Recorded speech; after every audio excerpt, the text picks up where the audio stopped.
Hello and welcome to Business Lessons from the Way to Wow show, Business Lessons from the Military. I'm your host, Kevin Bemmel, and we are here every Tuesday at 10:30 a.m. Pacific time, 1:30 p.m. Eastern time, and then an hour in for Central and Mountain time. And before I forget, I'm going to try and mention this a couple of times during the show. Starting next week, we're going to move to 11 a.m. Pacific time. That'll be 2 p.m. Eastern time, and then an hour in for each of Mountain and Central time. I'm pushing it back a half an hour.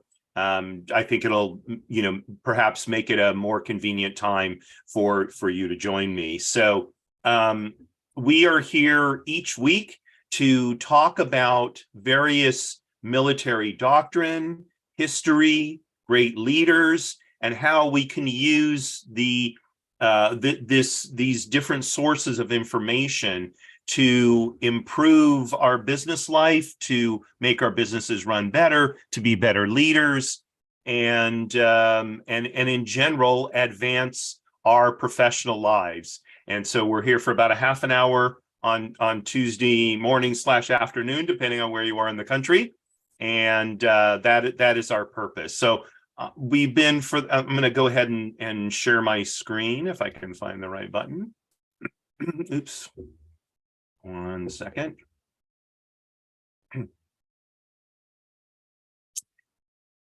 Okay. And here we go. You would think after all this time I would have the technology down pat, wouldn't you? Okay. So and slideshow, and here we go. Okay, so we've been talking for the last few weeks about the nature of business based on Marine Corps warfighting doctrine, talking about the nature of war. And as I've mentioned at every show, there are obvious differences between business and war. Hopefully we're not killing anybody in business. Nonetheless, there are many parallels between the two. It's one of the reasons why The Art of War is such a popular book among business people. So, well, let's see if this will advance. There, oops, oh, there we go. So this is all part of the 3 pillars of attainment. We're dealing here in the pursuits realm. The pursuits pillar and the finances realm. Information that we talk about, though, will also apply to other pillars and realms within the 3 pillars. So 2 weeks ago, I talked about fiction and uncertainty. That was kind of the lead off in terms of the nature of business. And then 3 weeks ago, and if you want to know why, go to our YouTube channel. You can watch those episodes. You'll find out why I inadvertently did them out of order. But then we talk about fluidity and disorder. And then last week we talked about complexity and the human dimension. So today we're going to wrap up our discussion on the nature of business as it relates to warfighting doctrine by talking about violence and danger and physical, moral, and mental forces. Excuse me. Now, I just got done saying that that business is not an existential enterprise the way war is. The reality is, in fighting a war, we've gotten to the point in international relations where one country or a group of countries or a group of organizations may be the wrong term, but anyway, a group has decided that they're going to use force against another country or group of countries or other groups in order to attain their objectives. And the result of that is among other things, potentially death to some of the participants, the wounding, and even the long-term wounding of the participants, as well as destruction of territory, property, et cetera.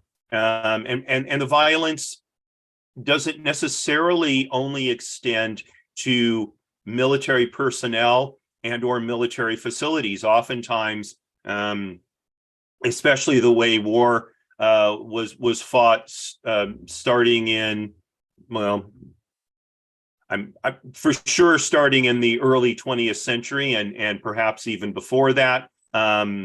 Civilians were oftentimes, frankly, more than collateral damage, to use a term of art. Sometimes civilians were specifically targeted, and we see that still today.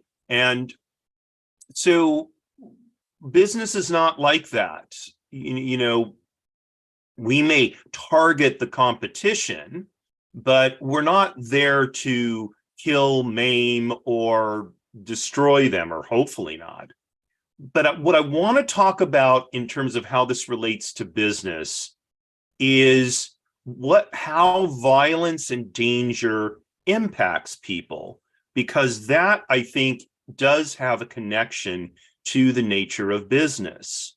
And that is, people in a war, whether they are military people, or whether they're civilians working for the military, or whether they're just civilians unrelated to the military, living their lives, the violence and danger of war causes fear.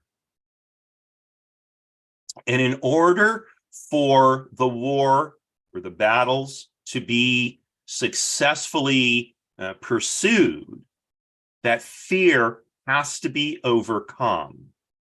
Okay. Now, most of the time, we're talking about fear, people fearing for their lives, fearing for their safety, fearing for their loved ones' safety and lives, and perhaps fearing for their property.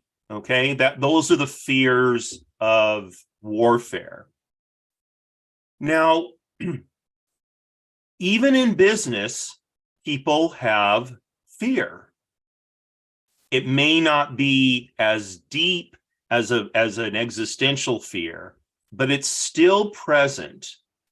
And the kind of fears that people face in the business environment, it could be fear of a loss of a job and the ability to support themselves and their families. It could be a fear of loss of status. So someone who's in a high position ends up losing that job or getting fired. You see this happening in companies going through turmoil, like Bed Bath & Beyond, which filed for bankruptcy this week. So fear is an element that we deal with in business. And sometimes we may be dealing with a situation where fear is present and we don't know it. So people within our organizations may be fearful. The fear actually may not be coming from their association with our organization. It could be coming from something outside the organization that's now impinging on their ability to do their work.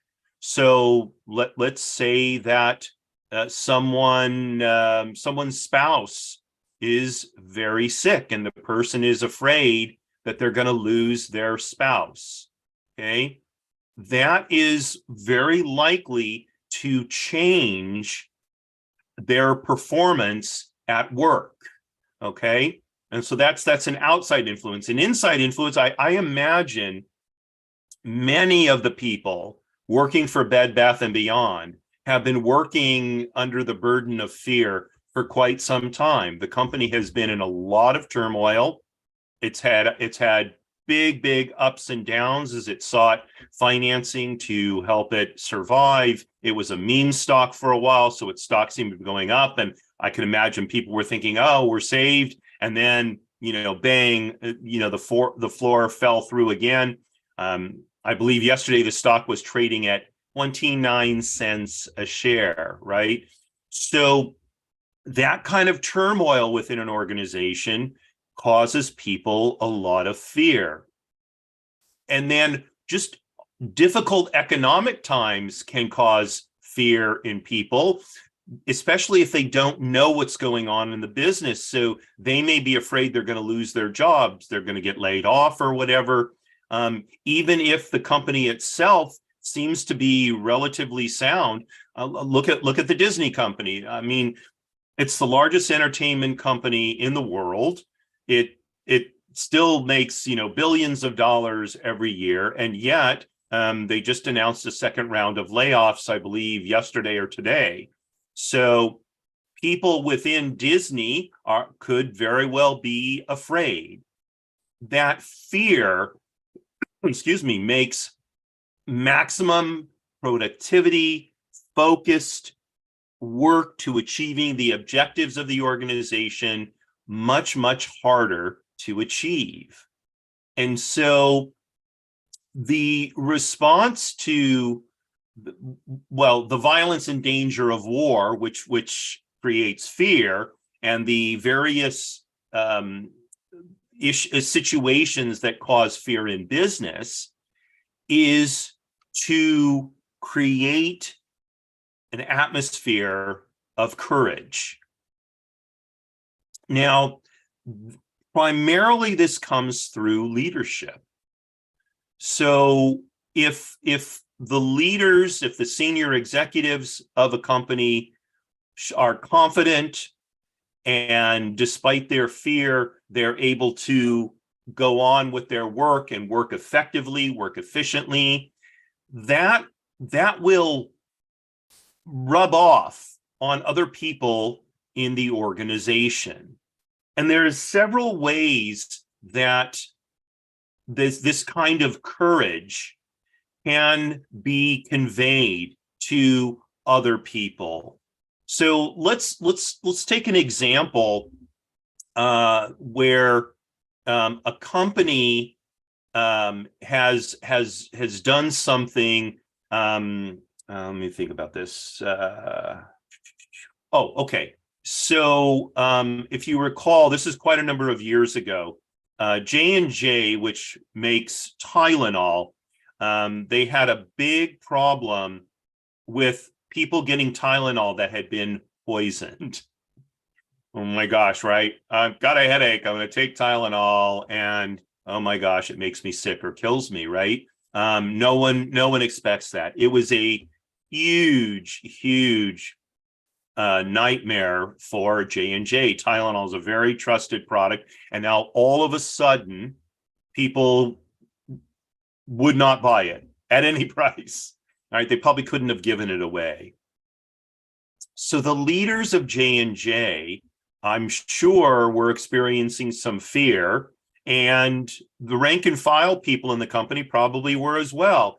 If the product Tylenol, collapsed as a viable product, think of the loss of revenue and therefore the loss of employment, et cetera, that J&J would have had to have gone through.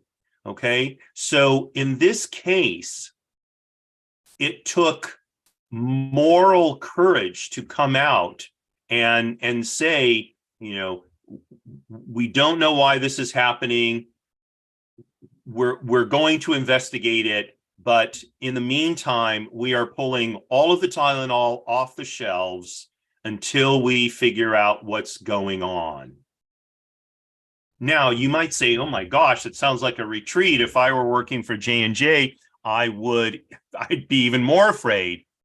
But that moral courage that was demonstrated by senior leadership in J&J, I think caused people to realize, hey, we're working for a good organization, an organization that cares about its customers and its reputation, and therefore we can have confidence in what they're doing to solve this problem, and we can take courage from these positive steps that the organization is taking. Okay, so whether it's exercising moral courage in that kind of disastrous situation, or whether it's a situation where, let's say, the company is having to lay people off. The way these decisions are made, the way they're conveyed, the way the individuals are told that they're being laid off, all of this can be done in a way that either inspires courage in the other people in the organization or exacerbates the atmosphere of fear, right? So all of these come down to leadership. How are we going to navigate through these fearful times so that people can feel confidence in the organization, in its leadership, and then do their best in order to soldier on, as we say, in spite of the fear, right? So some people have the mistaken impression that courage is the lack of fear. That is not true. Okay. Even George Patton, who I mention quite often, was afraid. Courage is the ability to act even though you are afraid. That's what courage is. And in a business, many times we have to take actions even though we're uncertain what the results will be, or maybe we know what the results are going to be and they're not going to be good. Okay, either people are going to dislike us for what we did, or we're going to take a big financial loss for taking a particular step, which may raise anxiety because now we don't have as much income as we have to run the business. All of these things can instill fear. However, if we act with resolve, if we take the time to explain why a decision is being made, then we can dispel some, if not all, of the fear and replace it with a sense of courage and faith in what the leadership of the company is doing, right? Just like now on the battlefield, sometimes, a commander is not going to have time to go into a really deep explanation of, why we need to take this objective and this and that. When the ordnance is flying and they're in the midst of the chaos of the battlefield. So sometimes leadership has got to be just standing up and moving ahead, so to speak. And in that case, we talk about leading from the front. Sometimes that's what leaders have to do, even though that exposes them to the most danger, because showing that courage, that willingness to march forward toward the objective despite the danger, inspires courage in others. But in business, rarely is it a case where we have to act so quickly that we don't have time to sit down with our colleagues, explain to them what's going on, explain to them what the decisions are that were made, why they were made, et cetera, and giving them a chance to ask questions. So, and by the way, being open about decisions and being open about the fact that the decisions sometimes are going to negatively impact some of the people in the organization. Being willing to confront that openly and honestly is also a statement of courage. And so when we're faced with these difficulties in business, we can inspire courage by acknowledging the situation that we're in, acting calmly, thinking clearly, and conveying as much information as is reasonable to everybody else so that they can get a sense of courage as well from what we're doing, right? So that's how violence and danger leading to fear, I think, connects directly to the nature of business. So the last item under the nature of business I want to talk about is physical, moral, and mental forces. So I think it's easy to imagine that business is really a physical phenomenon. So we're dealing with products, We're dealing with services that are rendered to people. We're dealing with money, which is a really kind of the embodiment of physicality in many ways. And so when we go to do business, whether it's launch a new marketing initiative or launch a new product, we're very aware of the physical forces, or what we might call resources, that the business has. So if we're launching a new marketing campaign, we've probably put together maybe some videos, it may be different static media that we're going to post on social media. All of it is, although it's we're not going to pick it up like like a business card, right? It's still physical in that sense, right? So it's easy to understand the physical forces available to us in business. I think it's less obvious the moral and mental forces that we have at our disposal. And if you were to talk to military commanders, I think that they would tell you that the moral and mental forces are actually more important, more decisive in victory than the physical forces. Right? How many times have we seen where a very small force was able to hold out against a much larger force? How could that possibly be? It's got to be because their moral and mental center was so strong that they were able to withstand all of the terrible things going on around them and prevail. So the same thing is true in business. I would argue that the moral and mental forces that we marshal in business are a much better indicator of whether we're going to be successful.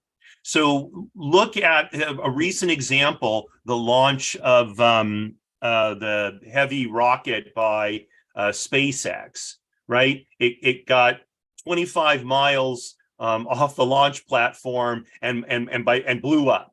Right. And you said, wow. And a lot of people have been commenting, oh, it was a failure. It was this, it was that.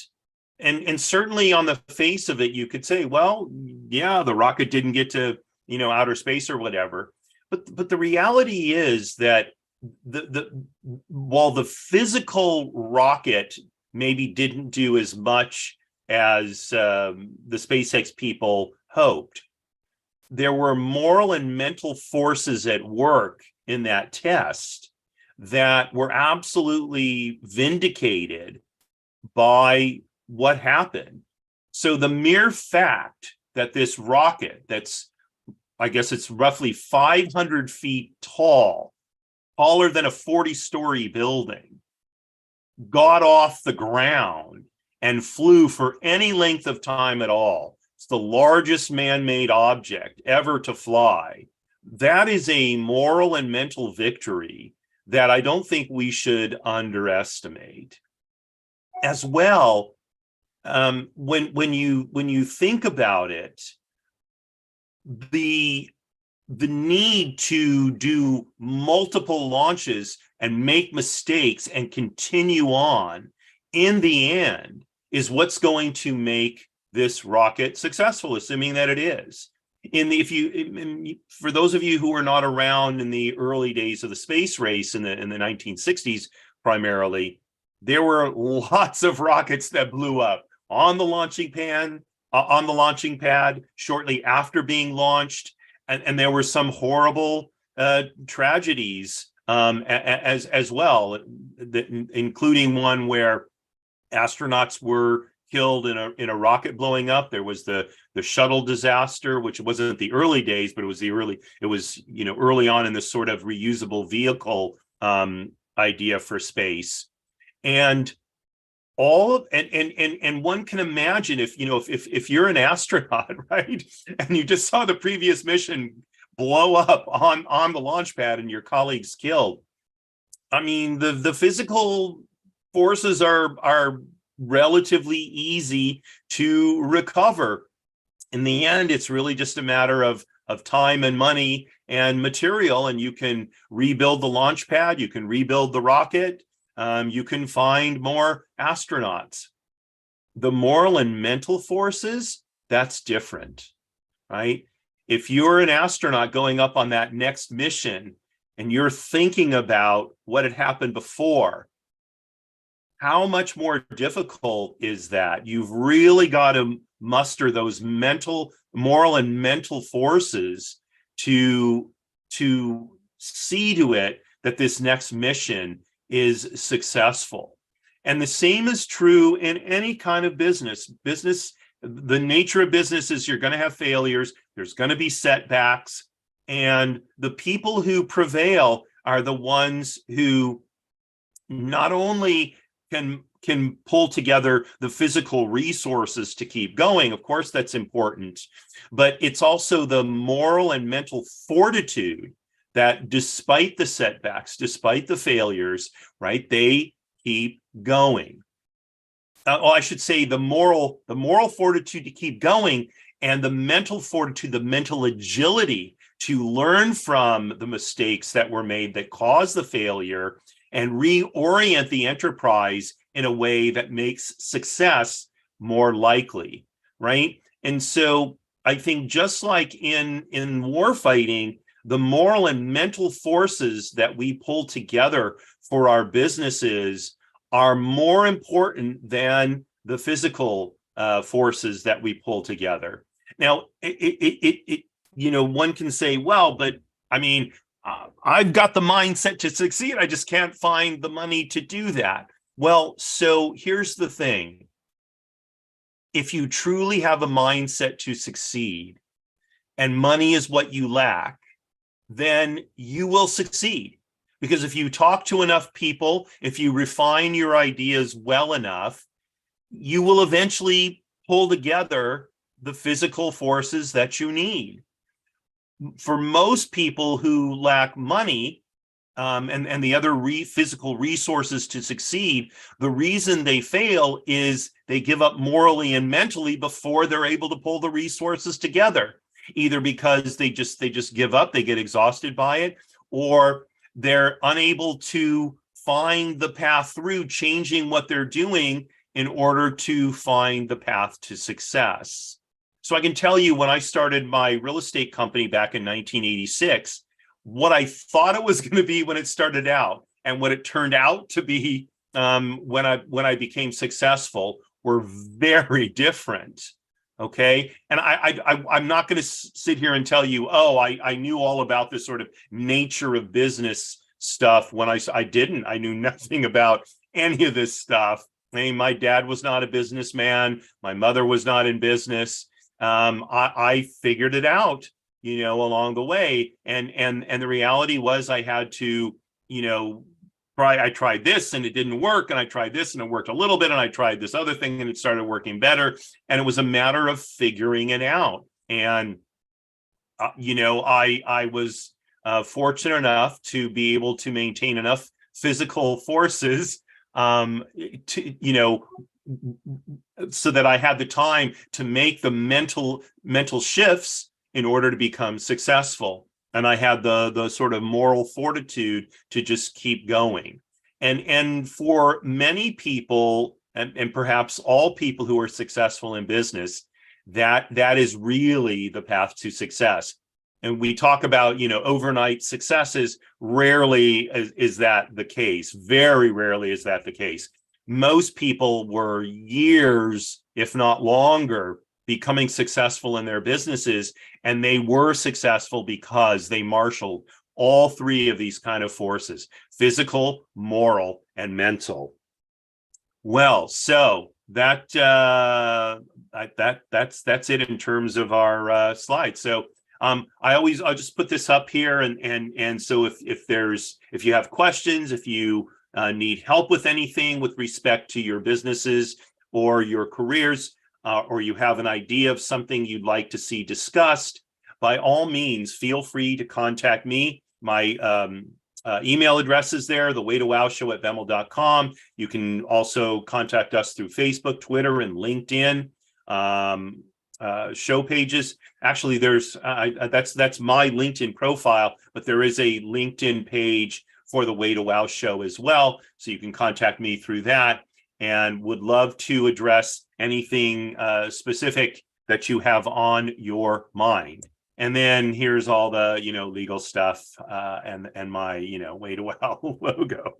And there we go. That's the end of this particular segment. So we've talked about 8 points relating to the nature of business that we drew from Marine Corps warfighting doctrine. And next week we will take up with our next subject. So I invite you to tune in next Tuesday at 11 a.m. Pacific, 2 p.m.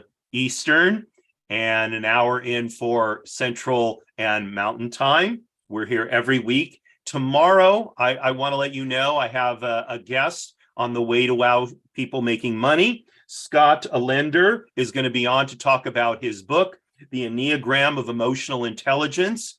It's a fascinating topic. I've been reading the book, and I will tell you it has great information to ponder. So I'm looking forward to talking to Scott tomorrow. The Way to Wow show, People Making Money, starts at 12:30 p.m. Pacific, 3:30 p.m. Eastern time, and again, an hour in for the other time zones. You can watch live, joining us here in the Zoom by going to our Eventbrite page and getting a free ticket, or you can watch us on social media, LinkedIn, Twitter, and Facebook. And if you join us live, you'll be able to ask Scott some questions. But in any event, I encourage you to tune in and hear what Scott has to say about this really interesting topic. So that's what I have for you. If you've missed any of these shows and want to go back, please do visit our YouTube page. It's YouTube/ at the Way to Wow show. I think that gets you right there. And we have we're in our 3rd year of the Way to Wow show. So I think you will find much there that will be very useful for you in advancing your professional and business life. So thanks again for tuning in. Enjoyed being with you today, and look forward to seeing you tomorrow and next week. And just want to sign off by saying, Marie, darling, you are my bell. So you all have a great afternoon, and look forward to seeing you tomorrow and next week.